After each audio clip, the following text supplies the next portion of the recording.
3 years. It's taken us 3 years to cover the entire Tony Hawk's Pro Skater franchise on this channel. Every single game and every single level. And just when I thought we were finished with this thing, what do? They go and release one more game. Tony Hawk's Pro Skater 1 and 2 remade again. So strap yourselves in, because this review is just too big for Tony Hawktober. Roll the intro. Lights out! Guerrilla Radio! Turn that shit up! Lights out! Guerrilla Radio! It has to start somewhere. It has to start sometime. What better place than here? What better time than now? Oh, yeah! Can't stop us now!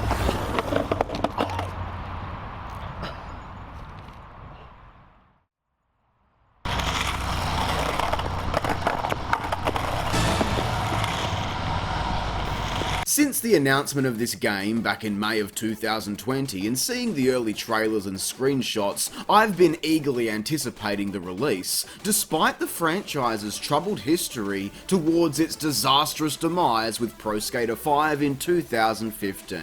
Where do you go after that? The relationship between Tony Hawk and Activision was diminished, and fans, both casual and hardcore, felt burned by a series once dominant in the gaming space, reduced to nothing more than a pitiful laughingstock. At this point, going back to basics seemed like the only logical step forward, so, following the pattern of Activision's properties being remade from the ground up, Vicarious Visions was recruited to take Tony Hawk's Pro Skater back to its roots.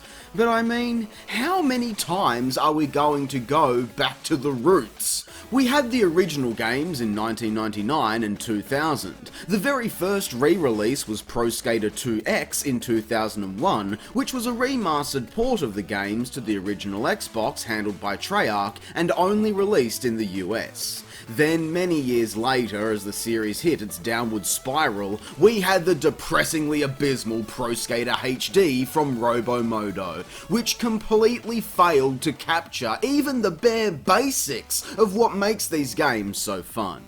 God, they struggled to even make one mediocre game from all the content of 3 amazing timeless classics. That just goes to show how bad things had gotten. I have covered both of these games in previous episodes if you'd like to check them out. And just like that, we arrive at Pro Skater 1+2, which is the third remaster or remake of these games to be released. So before we go any further, I'd like to quickly thank Activision for providing me with a collector's edition of the game to review for all of you. Very much appreciated and quite special on a personal level, given the influence this series has had on this channel and my entire life. But at the same time, I would like to make a very important point. It seems very clear that Activision is trying to do the old under the rug with some of its previous THPS failures. But I am not going to ignore this franchise's history, because without it, well, we wouldn't be sitting here talking about this game right now. A game that I could only describe as a refreshing path towards redemption. Before we start on the actual game though, quickly, I'd like to mention that this collector's edition may be one of the best I've ever seen for a game. Usually you're lucky to get some pointless trash that sits and collects dust, but here, it's actually a legit skateboard. How cool is that? Something of actual value and just perfect, given many kids back in the day picked up their first skateboard after playing the original games. I wish there had also been an option to get the physical soundtrack as well, but this is still a great way to start off. Now, if you'd like the chance to win a special collector's edition of your own, well, you'll have to keep watching until the end of this video to find out how.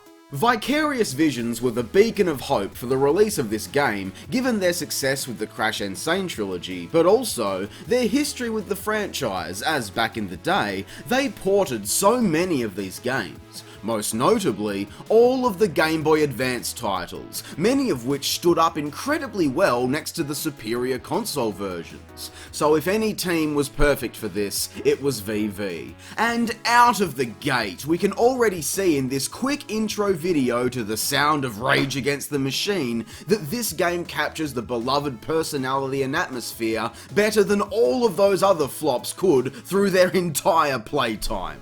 Awesome. Not only does this intro pay a nice tribute to the past, but it also does an excellent job at introducing us to a fresh cast of modern pro skaters that help to propel this franchise forward.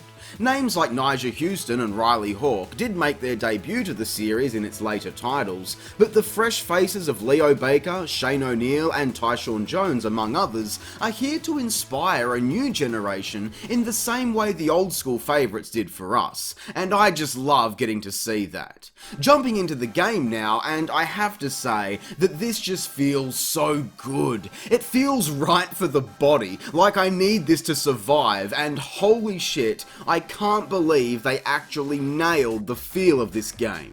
Working off of Neversoft's original code, the controls here could not be any more accurate in my opinion. At first, things did feel a little heavier than normal as momentum is a little more realistic, but depending on your skater of choice and their stat points, it quickly feels so natural hitting these iconic lines like nobody's business. The greatest success with the controls though, without question, is the addition of certain maneuvers that were added in to the later games of the series. Moves like the revert to link vert tricks with manuals, spine transfers and acid drops, wall plants, and oh my god, the ability to link grind, lip and flatland tricks into epic combos. It just makes things so much more flexible. Thank you! This was the biggest flaw in HD, so I'm glad they got it right here. With all of these advanced mechanics, level objectives have been generously tweaked to balance things out, which is nice for new players to encourage a level of mastery and education on the game, and for the old school fans like myself, it's a fresh take instead of just being the same old thing, especially when talking about the Pro Skater 1 career. And as you can see, career progress is not locked to any one skater, which is honestly a dream come true for me. Everybody feels fine-tuned to skate differently, and it's fun exploring that at your own leisure.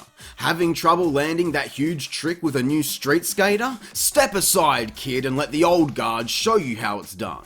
Plus, the stat points you collect are not universal, so you ultimately end up with a more challenging experience switching up who you play as that requires you to look at the levels from these different perspectives in order to complete goals, and I just love that. But the problem this creates is that once you complete those objectives, that's it. And even though I was never a fan, I know a lot of people enjoyed clearing the objectives over and over again with every skater, so not being able to do that means this game loses a lot of replayability. Especially when you start going back through picking up stat points and completing challenges with each skater just to unlock the videos. It's a bit shit. This would be far less tedious if the other objectives were present, so maybe if they had the option, either in the menus or before you replay a level, to simply reset the objectives on the map, that would really fix this aspect of the game.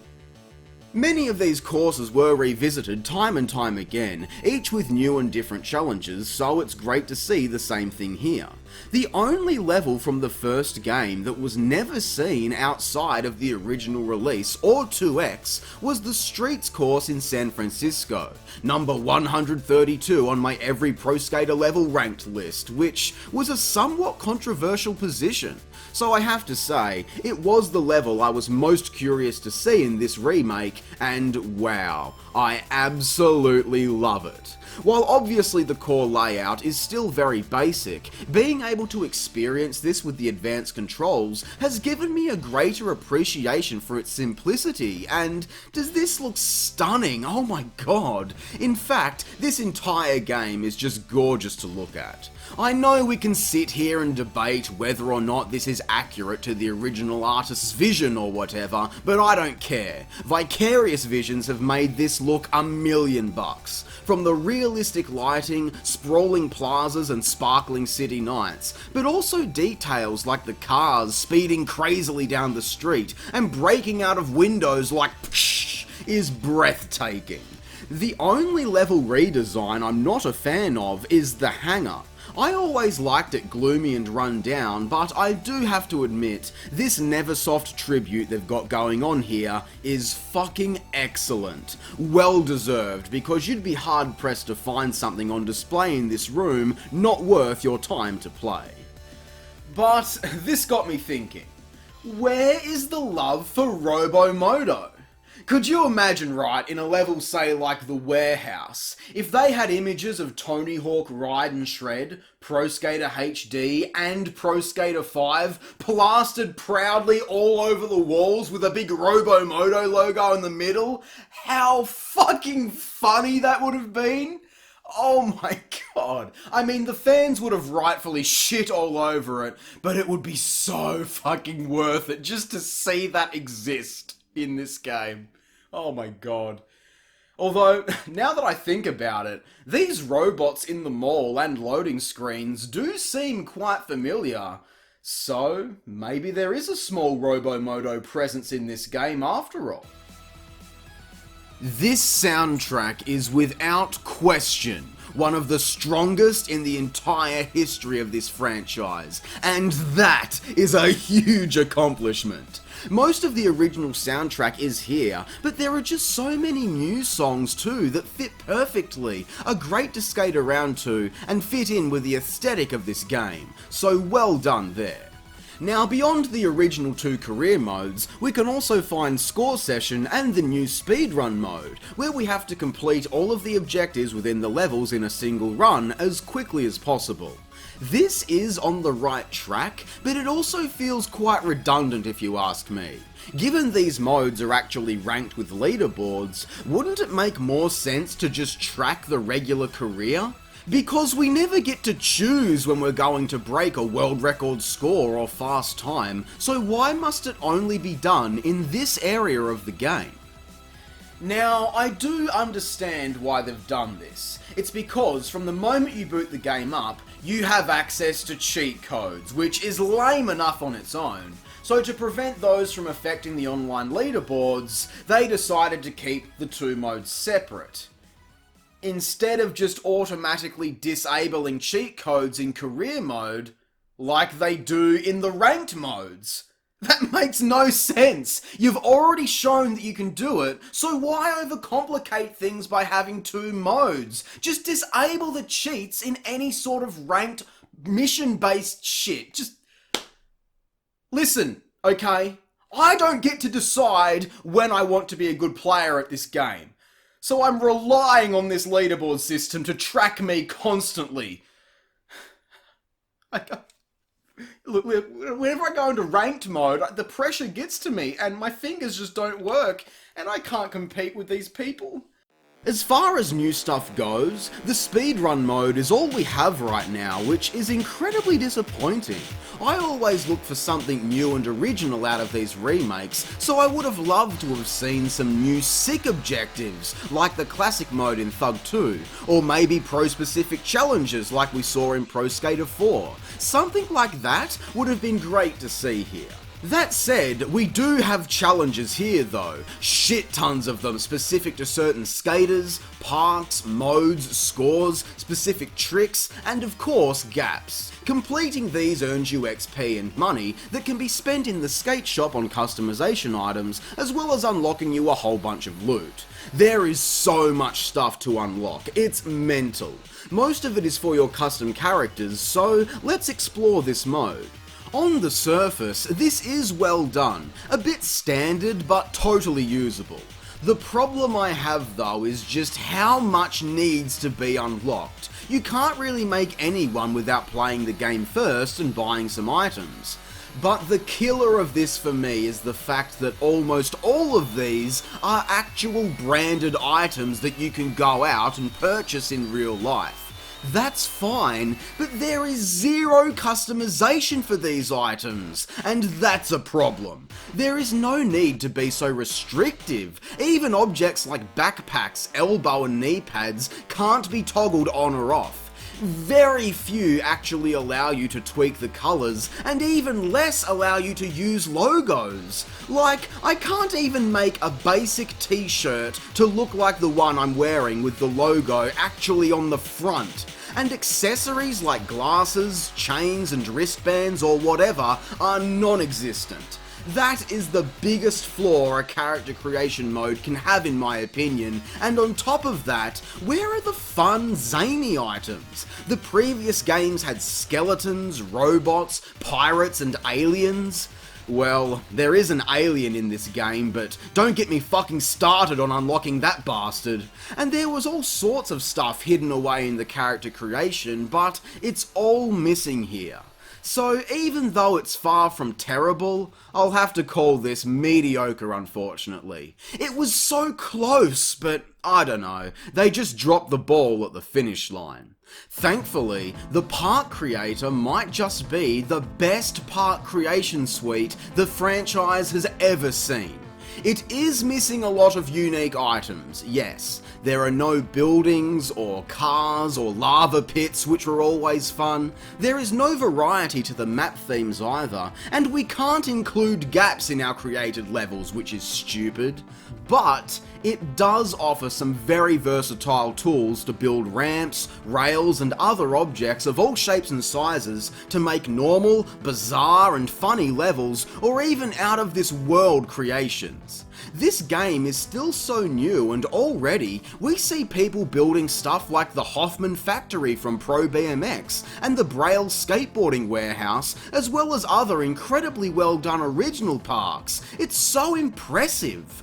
I had a quick mess around with the tools and made my own park, Nomi Hawk's Pro Skater, which, not so humble brag, has been the top voted park since launch, so yes, very proud of that one.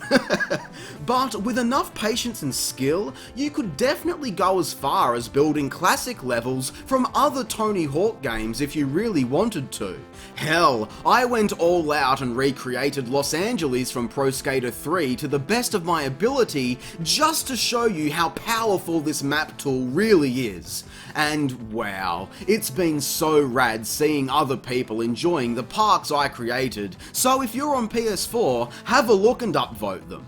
Right now, there is no online multiplayer in custom parks, which is something we need fixed, but I just can't wait to see how mental people can get with these tools over time. So all in all, I have to say that despite some of my gripes with the creation modes and some of the weird stuff around career objectives and ranked leaderboards, these are all aspects that I hope will be fixed or added in while the game is still being supported. But do you know what feature I was really looking forward to that's missing from this game? Photo and replay functions. Tony Hawk's Proving Ground on 7th Gen systems was the final entry in the series from Neversoft, and it offered some excellent camera tools that allowed you to shoot and even edit your own skate videos and upload them. Hell, forget the in-game video editor, even the original game from 1999 had a basic replay function, and in this day and age, photo mode should be a feature in every single game, especially one like this with creation tools and radical tricks popping off all over the maps. That would have been so sick to share all of those cool moments, so hopefully VV can include this with a future update. It's the little things like this which really complete a game in this genre, but I get the impression this was a somewhat rushed release, which is made so clear by the online multiplayer being so bare bones at the time of making this video. We can't vote on maps, the same maps appear far too frequently, there is no option to just play a specific game mode, and there is no free skate option. It's 2020 people, and we don't even have a reliable functioning party system or private lobbies at launch. That's disgraceful. It is still a lot of fun playing the competitive modes though, I must say, and I'll be interested to see if this game takes a Crash Nitro-fueled approach with regular multiplayer events for new rewards and things of that nature. But it needs a drastic overhaul sooner rather than later. At this point, I'd be changing my tune to shitting on this entire thing had it not been for the amazing job Vicarious Visions have done with the rest of this game overall. It's a classic remade with care and love, with a lot of attention put into maintaining the core perfection of the various mechanics, introducing an older generation to a new generation of skaters, and introducing a new generation to a time capsule of a previous era. I'd say it's hard to argue that they did a good job here, especially as it's so apparent this was rushed out the door. The only major missteps I'd have to say is a lack of replay value due to not being able to reset objectives, aspects of the creation modes needing an overhaul, and the fact that the multiplayer doesn't feel finished at launch. And I also find the lack of post-game unlockables to be quite disappointing too, especially for the effort required to earn so much nothing. Officer Jablinski and the alien are fun, but it's not enough in my opinion. But with all of that said, I still had the time of my life with this game, so Tony Hawk's Pro Skater 1 and 2 gets 7 out of 10. While this may not be a total redemption for all of the failures of the Pro Skater series over the years, it is an incredible leap in the right direction if you ask me, which is the most important takeaway here. If they can manage to fix this game up and polish it just right, then I wouldn't be shy to raise my score to an 8 out of 10. As for what would follow Tony Hawk's Pro Skater 1 and 2 back in the day, Activision saw the whopper success of these two games and decided to capitalise on the extreme sports craze. So, in an effort to recreate the lightning in a bottle they'd caught with THPS, they launched the quickly defunct Activision O2 sub-brand with titles like Matt Hoffman's Pro BMX, Kelly Slater's Pro Surfboarding, and Wakeboarding Unleashed featuring Sean Murray.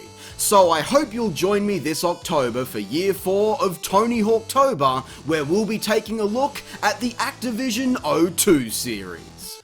I am so excited to bring you all more Tony Hawktober in 2020, so to celebrate another year of the channel special, I will be giving away a Pro Skater 1 and 2 Collector's Edition on PS4. Holy shit! All you need to do to enter is simply drop a comment below on this video using the hashtag WinTHPS. I will announce the winner on my social media 1 week after this video goes live on YouTube. That's all you need to do, it's just that simple. Drop a comment below using the hashtag WinTHPS. So good luck, and until next time, I hope you enjoyed the video. If you did, be sure to leave a like, subscribe, and share. And if you'd like to support the channel, then consider picking up some new Hawktober O2 merchandise. I'm Square Eye Jack, and I hope you have a great fucking day. Thanks for watching.